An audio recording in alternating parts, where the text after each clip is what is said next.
Në kuadër të festimeve për përvjetorin e shpalljes së krajinës autonome të Korçës, Këshilli i Qarkut Korçë zhvilloi një sër ceremonish. Atmosfera e aktivitetit mori një rëndësi të veçantë këtë vit, pasi për herë të parë në festime morën pjesë edhe kryetarët e këshillave të qarqeve të tjera të Shqipërisë, të cilët i bashkohen Korçës në nderimin e kësaj ngjarjeje historike. Pjesëmarrja e tyre u vlerësua si një akt bashkëpunimi dhe respekti institucional, që thellon lidhje ndërmjet qarqeve dhe promovon kulturën si një ure përbashkët komunikimi. Në fjalën e tij përshëndetëse, kryetari i Këshillit të Qarkut Korçë, Petrika Tollkuçi, theksoi se arti dhe kultura janë pasuri që të i kalojnë kufijt administrativ, ndërsa nënvizoi rëndësinë e kontributit të artistëve, që e kanë bërë Korçën një pikë referimi në hartën kulturore të vendit. Jam së bashku me kolegët e mi, të cilët janë ftuar nga ana ime dhe më kanë respektuar,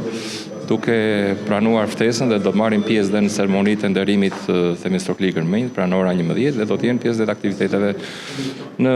ngritja e flamurit, në shtëpi e flamurit dhe tek Autonom Fest. Kështu që unë gjej rastin të i falenderoj kolegët për pjesëmarrjen e tyre dhe do jenë dhe kolegë të tjerë nga qarqet të tjera, të cilët i pres të vinë më vonë. Ngjarja u mbyll me vlerësimin se bashkëpunime të tilla institucionale dhe kulturore do të vijojnë të forcojnë identitetin dhe promovimin e kulturës shqiptare në mbar vendin.